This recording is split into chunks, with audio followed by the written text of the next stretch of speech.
My name is Isaiah Holloway, and I am 70 years old. My whole life I believed that if you worked hard and raised your children right, you'd earn a peaceful old age. I was wrong. Last week my son Andre took me to a fancy pub. When he stepped away to take a call, the young bartender leaned in close, his eyes wide with fear. He told me my son wasn't on a call. He told me where Andre really was and who he was meeting. 5 minutes later I was climbing out of a bathroom window, my old bones screaming in protest. What I saw in that dark alley broke my heart. And then it filled me with a cold, hard resolve. Before I tell you what happened next, please tell me in the comments where you're listening to my story from. And hit that like and subscribe button if you believe a person's dignity is worth fighting for, no matter their age. My visit started 2 days earlier when I first stepped into my son's kitchen. It was the cleanest place I'd ever seen. And I don't mean that in a good way. It was sterile. Everything was either stark white or cold gray, from the marble countertops that looked like they had never seen a crumb to the silent stainless steel refrigerator that stood like a tombstone. There wasn't a single family photo on its surface, not one colorful magnet from a vacation. It felt more like a showroom in a magazine than a place where people actually lived, where they cooked meals that smelled like home. I sat on a tall, uncomfortable stool, feeling like my old work boots were a stain on the polished floor. My daughter-in-law Brooke was arranging a salad on a plate. It looked like a piece of modern art. A few green leaves, a few slices of avocado, a sprinkle of some kind of seeds. She wasn't preparing to eat it. She was taking pictures of it with her phone, turning the plate this way and that to catch the perfect light. "You have to capture the authenticity of the moment," she said to the air, her eyes glued to the screen. People online crave what's real. I wondered what was real about a $20 salad nobody was going to eat. I looked down at my own hands, at the calluses and scars from 50 years of working with wood and steel. That was real. Andre walked in, then holding 2 glasses of wine. He set one down in front of me. "Try this, Dad. It's a French red," he said. "Not like that cheap stuff you usually drink." I just gently pushed the glass away. My wife Annette never liked alcohol in the house after her father's troubles. Andre knew that. Maybe he forgot. Or maybe he just didn't care anymore. "So Dad, tell Brooke one of your old stories," Andre said, trying to fill the dead air. "Tell her about how you built the wood shop yourself from the ground up." I started to tell it the real story. About the early days, about having to salvage scrap lumber from construction sites because we couldn't afford to buy new. I told her about the night a storm nearly tore the roof off and how Annette and I stayed up all night with buckets and tarps fighting to save it. These were my memories, the foundation of our family. And then my old friend Henderson, he loaned me $500 with nothing more than a handshake. Andre cut in immediately with a forced little laugh. "What Dad means is he presented a solid business plan and secured initial funding from an angel investor who believed in his vision." He turned to Brooke and winked. "My dad can be a little too humble sometimes." I fell silent. He wasn't just rephrasing my words, he was rewriting my past. He was scrubbing away the poverty, the struggle, the kindness of friends, and turning my life into something clean and shiny for his new world. "I'm just glad you finally sold the place." Andre continued, changing the subject. "It was a burden. Now you can finally relax and enjoy your retirement." A burden. He called my wife's legacy, the place that held 40 years of our sweat and laughter, a burden. My chest felt tight. I looked at my son, trying to see the little boy who used to run around that shop, his hair covered in sawdust. But he was gone. In his place was a stranger who spoke a language of money and appearances I didn't understand. After dinner, after Brooke went upstairs to do what she called her evening meditation, Andre placed a thick stack of papers on the table in front of me. The sharp smell of new paper and printer ink filled the air. "What's this?" I asked. "Just some investment paperwork, Dad," he said, his voice a little too smooth. "I spoke with my financial advisor. They have a fantastic portfolio for retirees. 0 risk, steady returns. It'll make sure you're set for life with nothing to worry about." He pulled out an expensive-looking pen and flipped the stack to the very last page, tapping a finger on a blank line next to my printed name. "You just need to sign right here. I'll handle the rest." I looked at the documents. There had to be 30 pages easy, filled with tiny print and legal terms I'd never seen before. "Let me read it first," I said, reaching for the stack. A flash of annoyance crossed Andre's face. His smile vanished. "Dad, you don't need to do that. It's complicated stuff. I've already read it all. It's good for you, I promise." "Son," I said, and my voice was low and steady. "I haven't signed a single thing without reading it first in 70 years. I'm not about to start now." A new kind of silence filled the room. It wasn't just awkward anymore. It was heavy. I could feel his impatience, his frustration rolling off him in waves. He was hiding something. An honest man is never in a hurry. He let out a long, frustrated sigh. "Fine," he said, standing up. "But don't take too long. Good opportunities don't wait around forever." He turned and walked out of the room, leaving me alone with the papers and a cold feeling of dread that was just beginning to take root in my gut. To make up for the tension, or so he claimed, Andre took me to a pub down the street. It wasn't a real pub, not like the ones I knew where sawdust covered the floor and the bartender knew your name. This place was dark and sleek with soft music that sounded like a slow heartbeat. The air smelled of expensive perfume and whiskey that cost more per glass than I used to make in a day. Young people were everywhere, all dressed in sharp clothes, their faces lit by the blue glow of their phones. They didn't laugh loudly. They murmured their conversations, sounding like secrets about stock prices and weekend trips I could never imagine. I felt like a ghost from another time, a black and white photograph in a world of dazzling digital color. I watched a young man no older than Andre was when he left for college show off a watch on his wrist. That watch probably cost more than the down payment on my first house, the house where I raised the man who was now sitting uncomfortably beside me. Andre ordered me a fancy cranberry juice with a sprig of something green in it. He didn't ask what I wanted, he just assumed. He kept glancing at his phone, his thumbs swiping nervously across the screen. He wasn't here with me, not really. His mind was 1,000 miles away. After about 5 minutes of this strained silence, his phone buzzed. He looked down at it with a sense of relief that was almost insulting. "Ah, shoot," he said, standing up. "It's work. A big client from overseas. I have to take this. It's important." He didn't wait for my response. He just squeezed my shoulder with a hand that felt disconnected and hurried toward the door. "I'll be right back," he called over his shoulder. But I knew he wouldn't. I was left alone at the polished bar, a 70-year-old man in a flannel shirt surrounded by a world I didn't belong to, abandoned by my own son. The fancy juice tasted bitter in my mouth. I sat there for a long time watching the ice in my glass melt. The low thrum of the music and the murmur of conversations faded into a dull buzz. I felt a presence beside me and turned to see the bartender. He was a young man, maybe 25, with quick, intelligent eyes. He was wiping down the counter with a clean cloth, but he wasn't looking at the counter. He was looking at me. He had been looking at me ever since I sat down. "Excuse me, sir," he said, his voice quiet, respectful. "I don't mean to bother you, but are you Mr. Holloway, Isaiah Holloway?" I was taken aback. Nobody in this part of town knew my name. I was just Andre's old father, a relic from a past he was trying to bury. "I am," I said, my voice cautious. "How do you know me?" The young man put his cloth down. He leaned a little closer, and the practiced professional smile he gave the other customers vanished. It was replaced by something genuine, something real. "My name is Leo," he said. My mother is Maria. She used to work at the laundromat on 8th Street years ago. You and your wife, Mrs. Annette Holloway, you used to come in every Saturday." The name of my wife, spoken in this cold, unfamiliar place, was like a sudden warmth spreading through my chest. Annette. It had been 2 years since I lost her, but sometimes the grief was still as sharp as broken glass. I remembered Maria, a quiet woman who worked harder than anyone I'd ever met. "I remember your mother," I said, my voice softening. "A good woman." "How is she?" Leo smiled, a real smile this time. It reached his eyes. "She's good. She's retired now. She still talks about Mrs. Holloway all the time." He paused and his expression grew more serious. "I was just a kid, but I remember one winter. I got a bad case of pneumonia. My mom couldn't afford the medicine and was terrified of losing her job if she took time off. Your wife found out somehow. She showed up at our apartment one afternoon with a bag full of groceries and the medicine from the pharmacy. She told my mom not to worry about work for a week. She just helped. She never asked for anything back. She never told anyone." He looked down at the counter, then back at me. "My mother never forgot that. I never forgot that.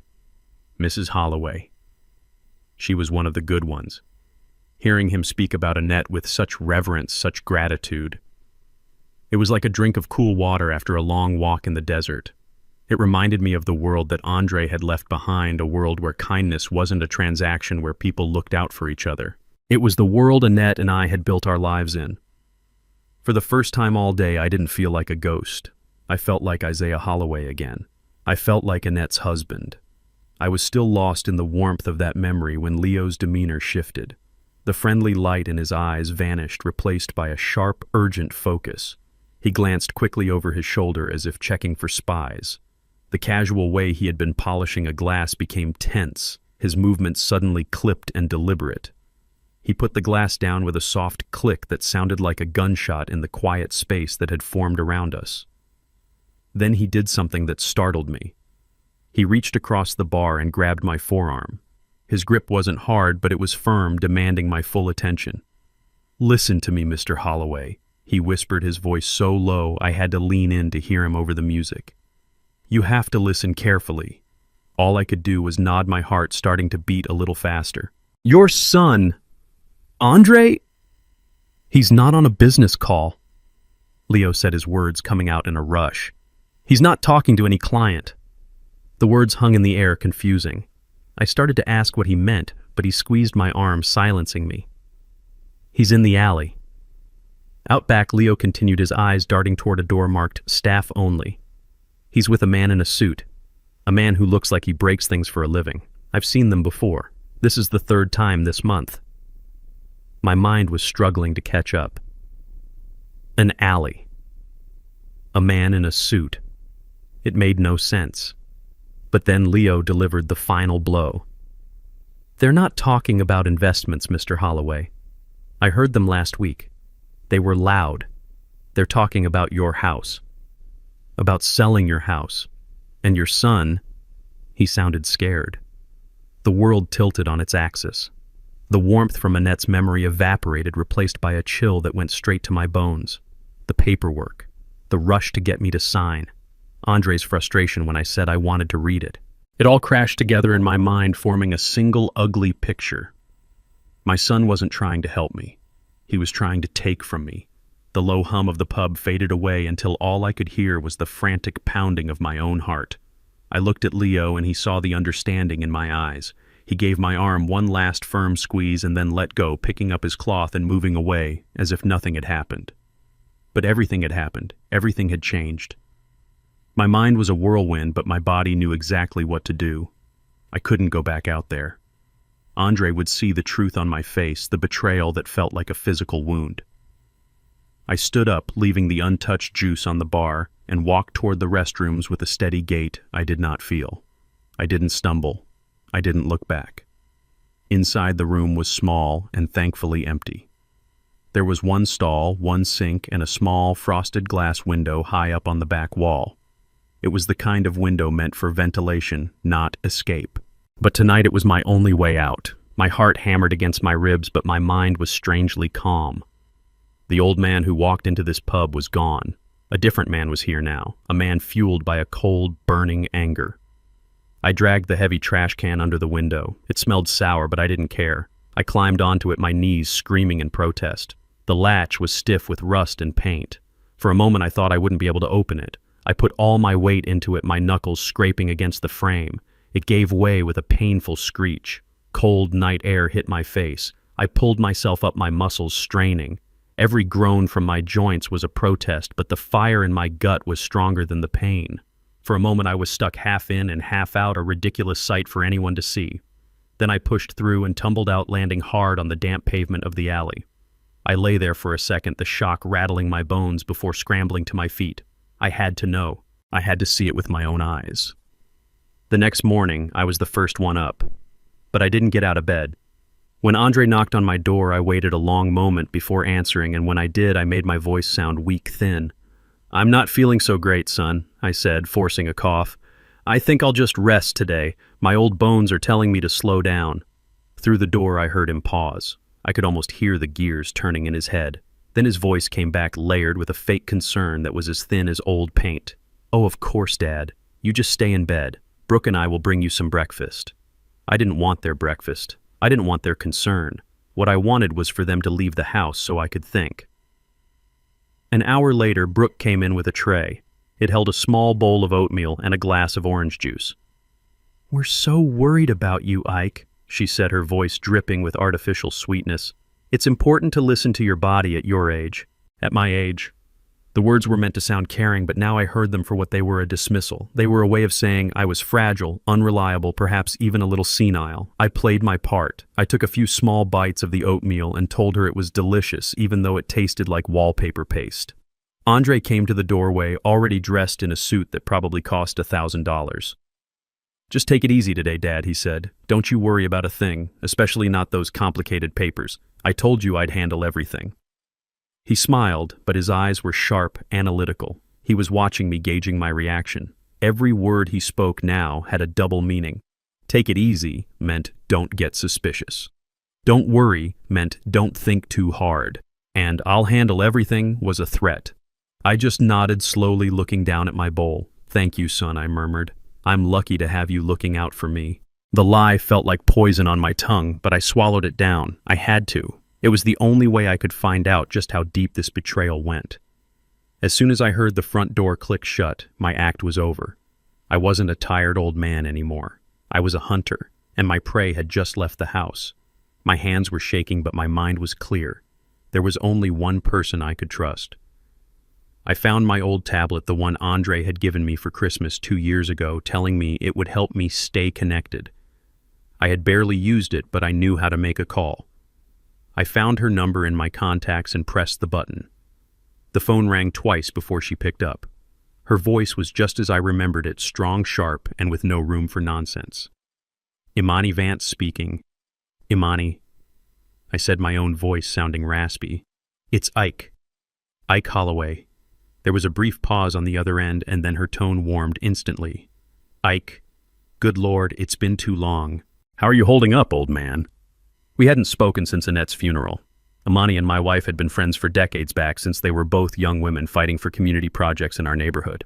Imani had become a lawyer, a fierce one, but she never forgot where she came from. "I'm holding on, Imani.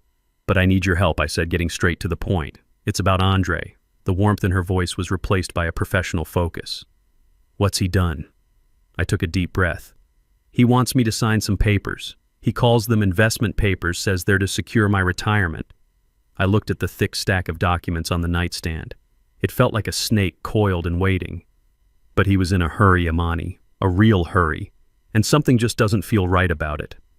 I didn't tell her about the pub or the alley or Leo, not yet. I needed facts first. Imani was silent for a moment, processing. She knew me. She knew I wasn't a man who panicked over nothing. "Okay, Ike," she said, her voice all business now. "Don't you sign a single thing. Do you hear me? Not even your name on a napkin. Can you get those papers to me?" How, I asked. "I can't exactly walk out of here and mail them." "Does that son of yours still have you using that tablet I told you to get?" she asked. "Yes," I replied. "Good. The camera on that thing is better than you think. I'm going to text you my private email address. I want you to take a clear picture of every single page of that document. Every page, Ike. Make sure the corners are flat and the lighting is good. Then email them to me. Can you do that?" It sounded complicated, but the determination in her voice gave me strength. This was something I could do. A concrete action. "I can do that," I said. "Good man," she replied. "Get them to me as soon as you can. I'll clear my schedule. And Ike, be careful. If your gut is telling you something is wrong, you listen to it.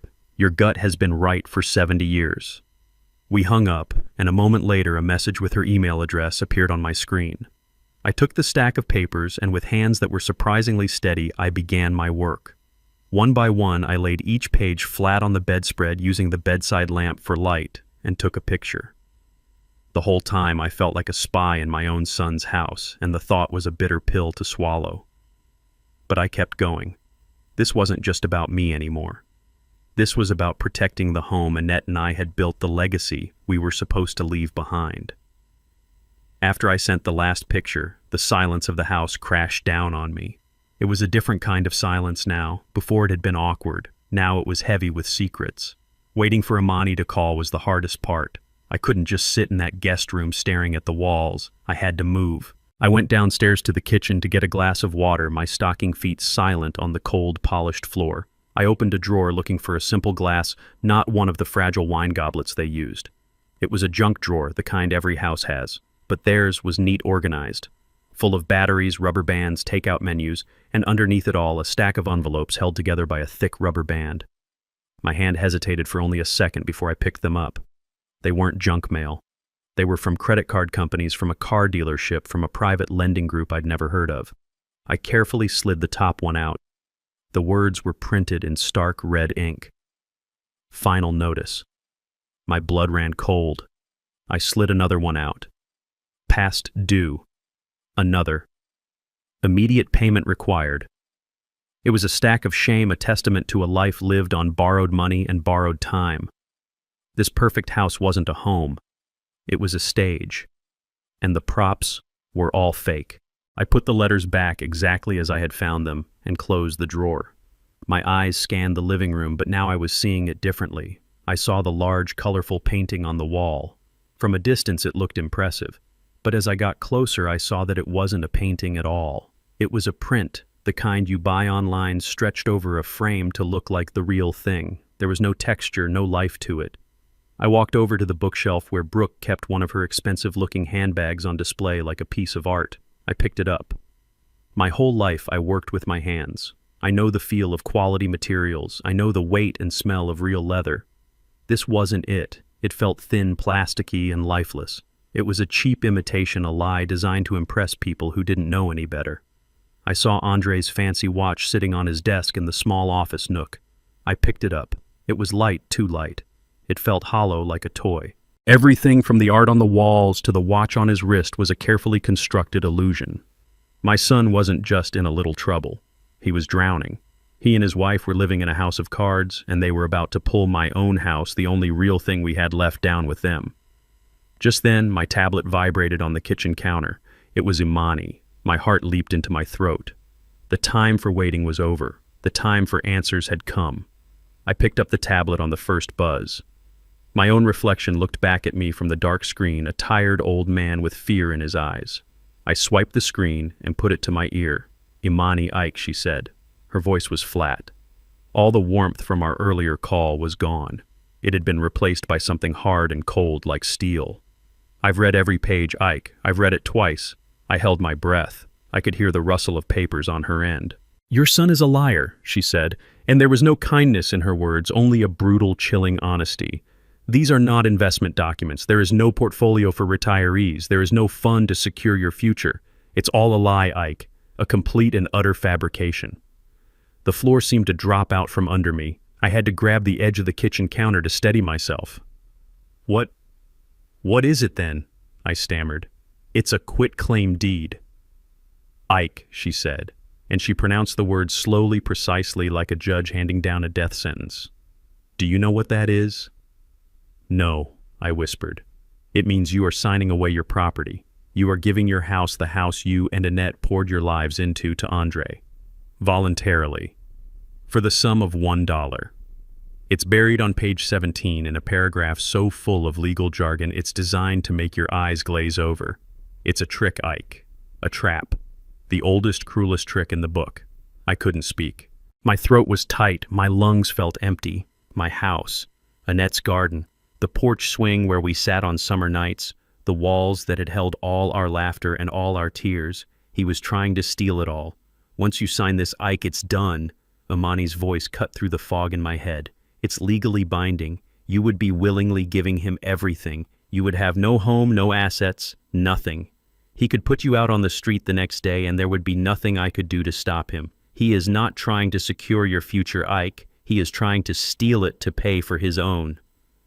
I sank onto one of the cold, hard kitchen stools. The beautiful, sterile room seemed to spin around me. I thought of Andre as a little boy crying in my arms after he fell off his bike. I thought of the pride I felt at his college graduation. I thought of all the sacrifices Annette and I had made for him, all the love we had poured into him. And this was how he was repaying us. This was his gratitude. The shock was so profound it went past sadness, past heartbreak. It settled deep in my bones as a cold, heavy stillness. The kind of stillness that comes before a hurricane. Imani was still talking, telling me about legal options, about what we could do next. but I wasn't really listening anymore. I was looking at my reflection in the black screen of the tablet. The fear was gone from the old man's eyes. It had been replaced by something else, something hard, something unforgiving. The storm had arrived. When they returned home that evening, the psychological war began. It didn't start with a loud battle, but with quiet, insidious little attacks designed to make me doubt my own mind. I was sitting in the living room reading a book when Andre walked in. "Hey, Dad, just wanted to let you know I put your keys in the ceramic bowl by the door," he said, his tone casual. "That way you'll always know where they are. Don't want you misplacing them." I hadn't misplaced them. They had been on the small table right beside my chair where I always put them. He had moved them. It was a small thing, a tiny shift in my environment, but it was a message: I am in control here. You are not. The next day it escalated. At breakfast, I mentioned that I needed to call my old neighbor George to check on his wife. Brooke looked at Andre with an expression of deep, exaggerated concern. "Ike, honey," she said, her voice dripping with pity. "Don't you remember Andre told you yesterday? George's wife passed away 6 months ago. We were so worried about how you'd take the news." I stared at them. I had spoken to George just last week. His wife Martha was fine. She had just won second place in the local baking competition. But they both looked at me with such convincing sympathy, such gentle sadness, that for a split second a terrible, dizzying wave of doubt washed over me. Did I imagine the phone call? Was my mind playing tricks on me? I saw a flicker of triumph in Andre's eyes before he masked it with a sigh. "It's okay, Dad," he said, patting my hand. "Memory gets tricky. We're here for you." They were trying to build a cage around my mind, and the bars were made of my own self-doubt. They started hiding things. My reading glasses would vanish from the nightstand and reappear inside the refrigerator. My wallet would be missing from my jacket pocket, only for Brooke to find it in the sugar bowl. Each time they would exchange worried glances and treat me like a child who couldn't be trusted. The most vicious attack, however, came from Brooke's phone. That evening, I saw her typing furiously, a sad little smile on her face. A few hours later, my tablet buzzed with a notification. A friend from my old neighborhood had shared a post from Brooke's public page. There was a picture of me taken that morning when I wasn't looking. I was sitting by the window and the light caught me in a way that made me look tired, lost. The caption beneath it was a masterpiece of passive-aggressive cruelty. "It's one of the hardest journeys a family can go on," she wrote. "Caring for a parent who is slowly fading away. Some days are clearer than others. We cherish every lucid moment, every memory he can still hold on to. It's heartbreaking to watch the man who was once so strong become confused by the simplest things, but we are facing it with love and patience. So grateful for my amazing husband for being a rock during this difficult time." She finished it with a string of hashtags: elder care, #family journey, #dementia, awareness, #love my pops, #staying strong. She was painting a public narrative. She was telling the world that Isaiah Holloway was losing his mind. She was creating a story that would make anyone, even a judge, question my competence. Any protest I made would just look like a symptom of the very confusion she was describing. I read the post, and a rage so pure and so cold filled me that it burned away any remaining sadness. They weren't just trying to steal my house. They were trying to steal my identity. They were trying to erase me, to turn me into a feeble-minded old man before I was even gone. I closed the tablet. I looked across the room where they sat watching TV, looking like the perfect caring family, and I let a slightly confused, vacant expression settle on my face. If they wanted me to be a forgetful old man, then that's exactly what I would be. I would play their game. I would be the best damn confused old man they had ever seen. And from inside my cage of their making, I would find a way to tear their whole world apart. I leaned into their narrative. I embraced the role they had written for me. The next morning I came downstairs and asked Brooke what day it was. "It's Wednesday, Ike," she said patiently, as if speaking to a toddler. I nodded, poured myself a cup of coffee, and sat down at the table. 5 minutes later, I looked up from my cup and asked Andre-san, "What day is it today?" He and Brooke exchanged a look. It was a look of confirmation, of shared victory. Their theory about my fading mind was proving correct. "It's Wednesday." Dad, Andre said, his voice slow and gentle. "Just like Brooke told you." I looked down at the table, feigning confusion. "Oh. Right. Of course." Inside, I was a coiled spring. Every condescending word, every pitying glance was fuel. They thought they were building a cage, but they were actually handing me a key. A forgetful old man is invisible. He is harmless. He is someone you can talk freely in front of because you assume he won't understand or remember. And so I became invisible. I started talking to myself, just quiet little mumbles. I would stand in the middle of a room for a full minute looking around as if I had forgotten why I came in. I spent an afternoon trying to figure out their complicated television remote, pressing the wrong buttons, making the screen flash strange colors until Andre came over with a long-suffering sigh and put on a nature channel for me. "Here you go, Dad," he'd said, nice and simple. As I sat there pretending to be captivated by a show about migrating birds, I was actually listening. I listened to their hushed phone calls about interest rates. I listened to Brooke complaining about the cost of their upcoming trip to Aspen. I listened to Andre on a call with the man from the alley telling him just a few more days. My father he's not all there. It's just a matter of finding the right moment. They were getting sloppy. Their confidence was making them careless. They saw a frail old man in a chair, but they didn't see the man inside.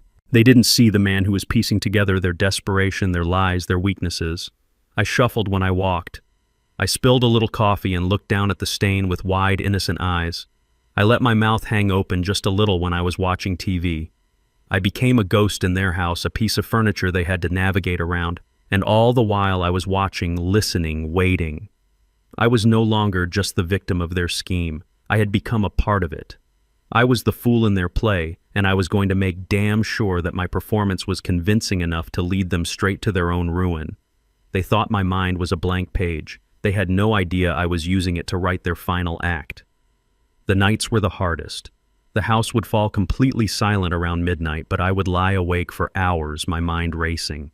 On the third night of my performance, I waited until I heard the soft click of their bedroom door followed by the low hum of the air conditioning. I gave them another hour just to be sure. Then silently, I slipped out of bed. The tablet was on the nightstand, its screen a black mirror. It felt alien in my hands, a device from Andre's world. But tonight, it was my only tool, my only weapon. I crept into the guest bathroom, closed the door without making a sound, and sat on the edge of the tub. The dim glow of the screen was the only light. I didn't know the name of the man in the suit from the alley, so I started with what I knew. I typed in Andre's name and the name of his financial firm. The first result was the company website. It was glossy and professional, full of smiling photos of Andre and his partner's testimonials from happy clients and promises of secure growth and financial freedom. It was the public face, the beautiful, meticulously crafted lie. I knew the truth was buried deeper. I opened a new search tab. This time I typed in Andre's name again, but I added other words. Words I had overheard, words I suspected. Debt. Lawsuit. Investment loss. Complaint. For a long time I found nothing. Just more articles praising his firm, more links to his perfect social media profiles. It was like a digital fortress. But I was patient. I spent 50 years learning how to find the weak spot in a piece of wood. I would find the weak spot here too. I kept scrolling page after page, digging deeper into the search results past the polished surface. And then I found it. It was a link to an obscure online forum for investors. The post was 2 years old. The headline was simple, "Warning about Holloway Financial Group." My heart started to beat faster. I clicked the link. A user, a man who sounded like a retired teacher, wrote about how he had lost his entire pension in a high-risk tech fund that Andre's firm had recommended. He called Andre a smooth talker, a predator who targeted older clients. The post ended with a question, "Has anyone else been burned by this guy?" Underneath there were dozens of replies, story after story, a widow who lost her husband's life insurance, a young couple who lost their down payment for a house. It was a graveyard of broken dreams, all leading back to my son. I searched for the name of the fund they all mentioned. More results appeared. Articles about its sudden collapse, accusations of mismanagement. This wasn't a small mistake. This was a catastrophe. In one of the longest threads, a user mentioned what happened after the fund collapsed. He wrote about the aggressive lenders who started offering rescue loans to the desperate investors who had lost everything. He mentioned one company in particular, a company with a name that sounded like a threat, Apex Holdings. I typed Apex Holdings into the search bar. The results were different. The website wasn't glossy. It was stark minimalist and intimidating. There were no smiling faces. And on the Our Team page, I saw him. It was the man from the alley. His picture was there, a cold professional headshot. He had the eyes of a shark. His name was Silas Thorne. Now I had him. I opened one final search tab. I typed in Andre Holloway and Silas Thorne, and the fortress crumbled. I found public records, liens against Andre's assets, high-interest loan agreements with staggering penalty clauses. I saw the numbers, the strings of zeros that represented the hole my son had dug for himself. It was a debt so large, so crushing, it made me feel sick. I finally understood. The fake watch, the imitation handbag, the desperate need to keep up appearances. They weren't just living beyond their means, they were being hunted. Silas Thorne was the hunter, and my son was his prey. And the price for my son's freedom, the collateral for his mountain of lies, was my home, my house, Annette's house. The only real thing we had left in this world. The last piece of the puzzle clicked into place. I turned off the tablet, and the small bathroom was plunged into darkness. I sat there on the edge of the tub for a long, long time alone with the truth. The shock was gone. The sadness was gone. All that was left was a cold, hard clarity. I knew what I was up against. And I knew with absolute certainty what I had to do. I sat there in the pitch-black bathroom, the cold of the porcelain tub seeping into my old bones. But I didn't feel it.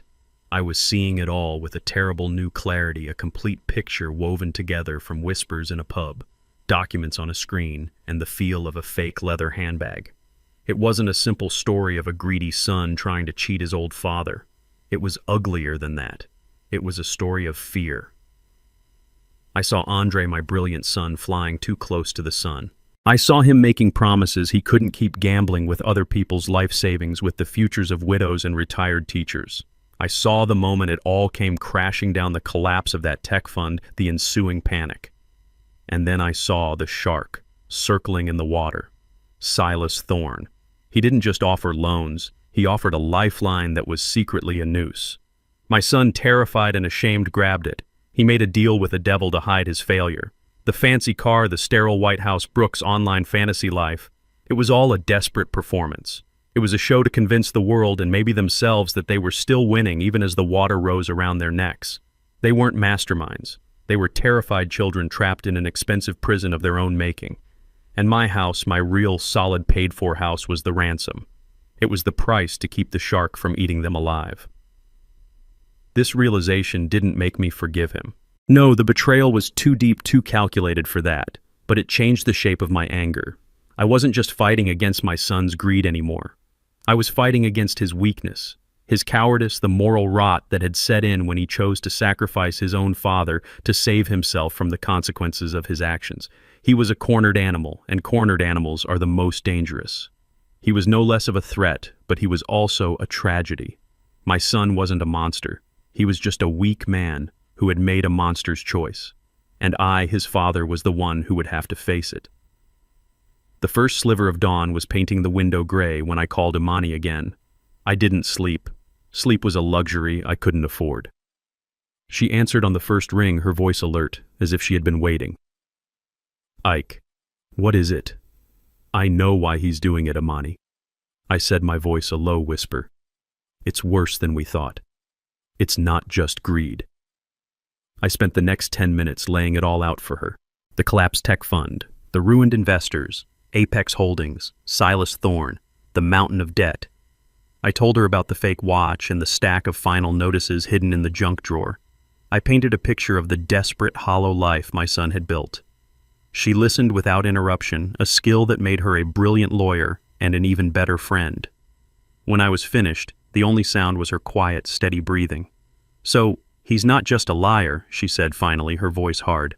"He's a cornered animal. That's more dangerous. Much more dangerous." "What are our options?" I asked. "Legally, we have him dead to rights," Ike, she explained. "What he's doing is called elder financial abuse. With the quitclaim deed as evidence and the context of his debt, we could build a criminal case for fraud. He could go to prison. A long time. Prison." The word hit me like a physical blow. Despite the rage, despite the betrayal, the thought of my only son behind bars, it was a pain I couldn't bear. He had destroyed my trust, but he was still my blood. He was still Annette's boy. "No," I said, the word coming out before I even had a chance to think. No prison. I won't do that to him. There has to be another way. A way to stop him, to save the house without destroying what's left of him. There was another long silence on the line. I could almost hear Imani thinking, weighing the legal chess moves. If we don't use the threat of criminal charges, Ike, our leverage is limited, she said gently. He holds the emotional cards. He's your son. Her words were a dead end, and for a moment I felt a wave of despair. But then a memory surfaced, pushing through the fog of my anger and exhaustion. It was a memory of Annette in her final week sitting on our porch. She was frail, but her eyes were as clear as ever. She had taken my hand. Ike, she'd said, her voice a soft whisper. If Andre ever gets into real trouble, the kind of trouble his pride won't let him admit, there's something you need to know. Under our old bed, the one we bought after we got married, there's an old tin box, full of my grandmother's recipes. But there's something else in there too, my fail-safe. At the time, I had dismissed it as the rambling of a sick woman, a fail-safe. But now, Imani, I said, my voice suddenly alive with a new energy. Annette. She told me something before she passed, about a box, a tin box under our bed. I told her what Annette had said. I didn't know what it meant, but it was a loose thread. And right now it was the only one I had. That afternoon, I put my plan into motion. I shuffled out of my room and found Andre in his home office, staring intently at his computer screen. I leaned against the doorframe, making sure to look a little unsteady on my feet. Son, I said, my voice soft and wistful. I've been thinking about your mother. He turned his professional mask, instantly replaced by one of cautious concern. What about her dad? There are some things, I said, looking off into the distance. Some of her old things, her photo albums. That silly little music box I gave her for our first anniversary. They're still at the house. I feel like I need to see them, to hold them. I let my voice crack just a little on the last word. I watched him carefully. I saw the calculation in his eyes. He thought this was a sign of sentimental weakness, another symptom of my decline. An opportunity. Of course, Dad, he said, his voice smooth as honey. Of course. We can go tomorrow. No, I said a little too quickly. I softened my tone. No, son. I feel like I need to go now. Please. It feels important. He agreed. I knew he would. In his mind, taking the confused old man on a trip down memory lane would only make him more pliable, more willing to sign those papers. The drive to my old neighborhood was quiet. Andre put on some soft jazz, the kind of music no one actually listens to. I stared out the window as the gleaming high-rises and trendy cafes of his world gave way to the familiar brick houses and old oak trees of mine. It's changed a lot, hasn't it? Andre said, breaking the silence. All these old places are being bought up. Property values are going through the roof. You were smart to hold on to your place for so long, Dad. I just nodded. He thought he was talking about real estate, but I heard the real meaning. You were smart to hold on to it for me. Your mother loved this street, I said quietly, not looking at him. She knew every neighbor, every stray cat. She was a great woman, Andre said, the words sounding hollow and rehearsed. She always wanted the best for us. Yes, she did, I replied, turning to look at him for the first time. She was always thinking ahead, always making sure the family was protected. He smiled, completely missing the warning in my voice. He thought I was reminiscing. He had no idea I was telling him his future. When Andre unlocked the front door, the air that hit me was the air of my own life. It was a smell of old wood dust motes dancing in the afternoon sun and the faint lingering scent of Annette's lemon furniture polish. It was the smell of home. After the cold, sterile silence of Andre's house, this silence was different. It was a peaceful silence, a quiet full of memories. Every creak of the floorboards under my feet was a familiar greeting. I saw the faint scratch on the wall where a 7-year-old Andre had crashed his toy truck. I saw the worn spot on the armchair where Annette used to sit and read for hours. This house wasn't just a building. It was a living record of our love, our struggles, our entire world. Andre followed me, looking impatient, checking his phone. He didn't see what I saw. To him, this was just old property, a collection of assets. To me, it was sacred ground. I walked straight to our bedroom. It was exactly as we had left it. The old quilt Annette's grandmother had made was still folded neatly on the bed. The bed itself, the first piece of furniture we ever bought together, looked small and sturdy. It had held us through sickness and health, through arguments and reconciliations for almost 50 years. I didn't hesitate. I got down on my hands and knees, ignoring the sharp protest from my joints. The space under the bed was dark and dusty. I reached my arm into the gloom, my fingers searching. And then I felt it. The cold, smooth metal of the old tin box. It was a simple thing decorated with faded, painted roses. Annette used to keep her grandmother's recipe cards in it. As I pulled it out into the light, my heart was pounding. It felt heavier than I remembered. This box was more than just memories. It was a message from the past. It was Annette's last move in a game she knew we might one day have to play. It was her failsafe. I sat on the floor of our old bedroom, the dust motes dancing in the sunbeams around me. My fingers trembled slightly as I lifted the rusty latch on the tin box. A scent rose up to meet me, the smell of old paper and dried herbs, the faint ghost of cinnamon. It was Annette's scent. On top was just what I expected, hundreds of her grandmother's recipe cards written in a beautiful looping cursive script that had faded over the decades. I ran my thumb over a card for gingerbread, a smudge of ancient flour still visible in the corner. For a moment, a wave of grief so powerful it almost knocked me over washed through me. This was her. This was the woman I loved. I carefully lifted the stack of cards out to set them aside, and underneath my breath caught in my throat. It didn't belong. It was a thick manila folder, crisp and official, a stark contrast to the faded personal history of the recipes. There was no label on the outside. My heart began to beat a slow, heavy drum against my ribs. I opened it. The first page was a wall of dense legal text. Most of it was a blur of words I didn't understand. But then my eyes focused, and certain phrases jumped out clear as day. The Annette Holloway Heritage Trust, and below that, irrevocable. I flipped the page. My eyes scanned the lines, searching, and then I found it. The property located at 14 Elm Street. My house. It was all there in black and white, signed by Annette, and a notary public dated 5 years ago, just after her diagnosis. I read the key paragraph 3 times to make sure my eyes weren't deceiving me. Upon my passing, the property was not to be inherited by our son. It was to be donated in its entirety to a registered community land trust with the express purpose of developing affordable housing for local families. I leaned back against the bed, the papers rattling in my hand, and a slow smile spread across my face. It wasn't a happy smile. It was a smile of pure, unadulterated awe. Annette. My quiet, gentle Annette. She had seen it. Years ago, she had seen this potential for darkness, this weakness in our son, and she had built an ark to protect us from the flood she knew might come. This wasn't an act of doubt. It was an act of profound, unbreakable love.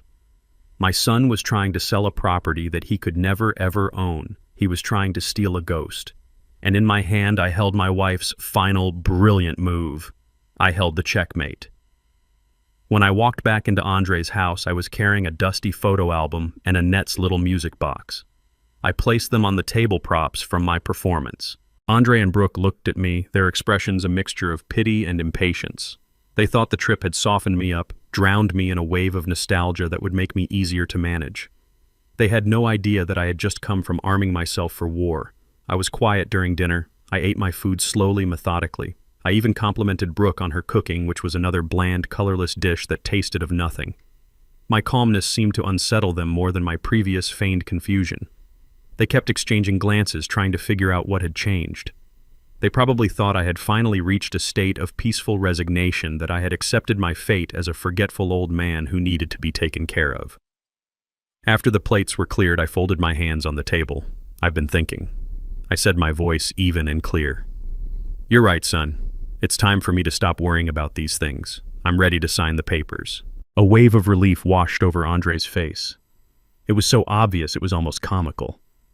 He shot a triumphant look at Brooke, a silent celebration. The finish line was in sight. That's great, Dad, he said, his voice oozing with false sincerity. I'm so glad you see we're just trying to help. I do, I said, looking him straight in the eye, but I have 2 conditions. The smile on his face tightened just a little. Conditions. I'm an old man, Andre, I said with a small self-deprecating shrug.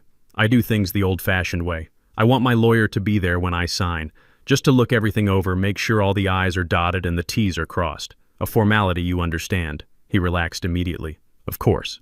A senile old man asking for a lawyer was perfectly in character. It was a meaningless gesture, a final, feeble attempt to feel in control. Of course, Dad. Whatever makes you comfortable, he said magnanimously. And the second thing, this partner of yours, I said, the man who put together this wonderful investment for me. I'd like to meet him.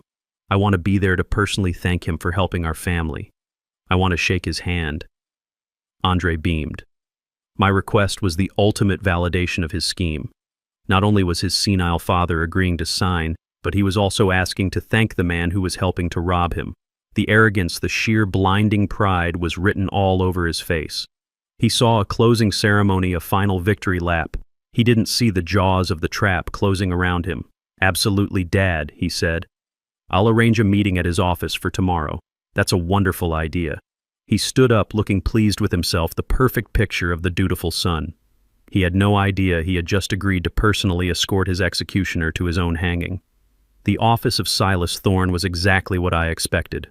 It was on the top floor of a glass skyscraper that looked down on the rest of the city. The room was cold, not just in temperature, but in spirit. There was a huge mahogany desk, a wall of windows, and nothing personal. No family photos, no clutter. It was the sterile den of a predator. We arrived first. Andre strode in like he owned the place, a broad, confident smile on his face. Brooke was beside him, dressed in a sharp white suit, looking like a woman who had just won the lottery. They were buzzing with a nervous, triumphant energy. They thought this was their coronation. I shuffled in behind them, leaning a little on my cane, playing my part to the very end. I looked around the big, intimidating room with wide, slightly confused eyes. Silas Thorne entered a moment later.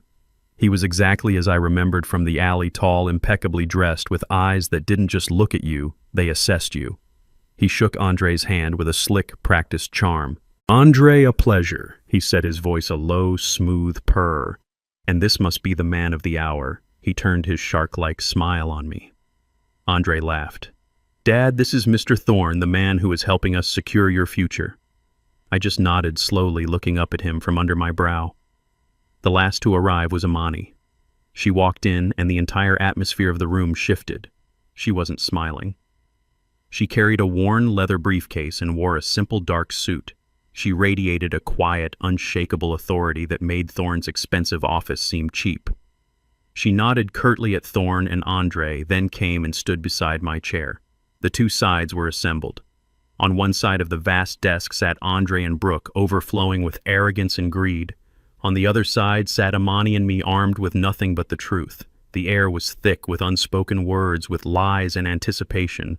The storm was here. It was time for the lightning to strike. Silas Thorne sat back in his enormous leather chair and steepled his fingers. He looked at Andre with a smug, proprietary air. Well then, he began, his voice smooth as oil. Shall we get to the pleasant business at hand? We have before us a simple quitclaim deed, a formality to transfer Mr. Holloway's primary residence into his son's care for asset management. Andre, if you could just pass the documents to your father. Andre reached eagerly for the papers Thorne was pushing across the desk. But before his fingers could touch them, Imani placed her hand flat on the folder, stopping it. That won't be necessary, she said. Her voice wasn't loud, but it cut through the room's atmosphere like a surgeon's scalpel. Andre froze, his hand hovering in the air. Brooke's perfect smile faltered. Thorne raised a single questioning eyebrow. I'm sorry, he said. Imani ignored him. She opened her own worn briefcase and pulled out a single thick folder. It was the manila folder from Annette's tin box. She placed it on the desk with a soft, definitive thud. We seem to have a misunderstanding about the ownership of the property in question, Imani said, her eyes fixed on Andre. My client, Mr. Holloway, cannot sign a quitclaim deed for the property at 14 Elm Street for a very simple reason. He doesn't own it. The change in Andre's face was a slow, agonizing spectacle. First there was confusion, a slight furrowing of his brow. He looked at me as if I was the source of this bizarre joke. Then, as Imani opened the folder, the confusion curdled into disbelief. His mouth opened slightly. He was about to speak to dismiss this as senile nonsense, but Imani began to read. The Annette Holloway Heritage Trust. She read, her voice ringing with clarity. An irrevocable trust established 5 years ago. The sole asset of this trust is the property located at 14 Elm Street. Andre's face went white. Not pale, but a bloodless, ghastly white. The confident, successful son vanished, replaced by a terrified boy caught in a lie. He stared at the papers, then at me, his eyes wide with a dawning, sickening horror. Brooke didn't understand the legal terms, but she understood the look on her husband's face. The triumphant sparkle in her eyes died. Andre, she whispered, her voice a thin thread of sound. What is she talking about? Silas Thorne was no longer smiling. The mask of the charming businessman had dropped completely. His eyes, which had been lazily confident, were now narrowed, cold, and intensely focused on the documents in Imani's hands. The shark had smelled blood, but it wasn't mine. He looked at Andre, and for the first time I saw a flicker of genuine predatory anger. He had been played. Imani didn't look at Thorne. She didn't look at Brooke. She looked only at Andre, the boy she had known since he was in diapers. What this means, Andre, she said, her voice devoid of any pity, is that this house has not belonged to your father for the last 5 years. It belongs to a trust your mother created to protect the family's legacy. Your father cannot give you what he does not have. You are trying to sell a house that was never yours to begin with. The silence that followed was so complete, I could hear the faint hum of the city traffic 50 floors below. Andre was frozen, his face a mask of utter devastation. But Imani was not finished. She let the silence hang in the air for a long, painful moment before she delivered the final crushing blow. You see, she said, her voice dropping to a low, icy tone, what you've done here, Andre, is more than just a family squabble. It's more than just a lie. When you knowingly create a fraudulent document, a quitclaim deed for a property you have no legal right to with the intent of using it as collateral to secure a loan. She paused, letting her eyes drift from Andre's shattered face to Silas Thorne's stony one. That's called bank fraud. And when the entity you're trying to defraud is a legally established trust that elevates the crime significantly, we're no longer talking about a civil matter. We're talking about a federal offense. That was the word that broke the spell. Federal. It was a word that carried weight, a word that meant serious, life-altering consequences. Brooke made a small, wounded sound like a dying animal. No, she whimpered. No. But it was Silas Thorne who reacted first. The shark had been circling, and now it attacked. He shot up from his chair, his calm, collected demeanor completely gone. It was replaced by a raw, unrestrained fury. His face was dark with rage. I have no part in this, he snarled, his voice a low growl. He pointed a trembling finger at Andre, who flinched as if he had been struck. This little worm came to me. He swore the house was his. Free and clear. He brought me forged documents, a fake appraisal. He lied to me. Thorne looked at Imani, his eyes blazing. I am the victim here. I was deceived. The chaos erupted. Brooke started sobbing, loud, ugly sobs that had none of the performative grace of her online persona. This was real, gut-wrenching despair. Andre, tell them it's not true, she cried. Tell them. But Andre couldn't speak. He just sat there, slumped in his chair, a completely broken man. The illusion of success, the carefully constructed facade he had spent years building, had been obliterated in less than 5 minutes. He looked small, pathetic. All the fight was gone. Thorne paced the room like a caged tiger. This is a disaster, he spat, running a hand through his perfect hair. He wasn't talking to us, he was talking to himself. A federal case, my firm's reputation, destroyed. He whirled on Andre again. You stupid, stupid little man. Did you really think you could get away with this? Did you think I wouldn't find out? I watched it all unfold, a silent observer in the storm I had created. I felt no joy. I felt no triumph. Seeing my son crumble, seeing his life detonate before my eyes was the most painful thing I had ever witnessed. But as I looked at the wreckage, at the sobbing wife and the ruined predator, I knew this had to happen. This was the only way. The poison had to be drawn out. The lies had to be burned away. This was the terrible, necessary price for the truth. This was the payoff. All eyes were on Andre and Thorne, but my attention went to Brooke. She was the one who broke first. The sobs that had started as whimpers escalated into a full-blown hysterical breakdown. This was not the quiet, dignified sorrow she posted about online. This was the raw, ugly sound of a world ending. Her meticulously applied makeup began to run carving black streaks down her pale cheeks. Her perfect white suit, the symbol of her manufactured success, now looked like a costume for a tragedy. Our trip to Aspen, she wailed, her voice cracking. The words were nonsensical, but they revealed everything. She wasn't crying for her husband's betrayal or my pain. She was crying for the loss of her lifestyle, for the vacations, the handbags, the likes, the followers. She was crying for the death of her brand. My followers, my brand partnerships, everything. She buried her face in her hands, her shoulders shaking violently. It's all gone. It's all ruined. She looked up at Andre, but there was no love in her eyes, only a furious, burning accusation. You promised me, she shrieked, her voice shrill. You promised me everything was fine.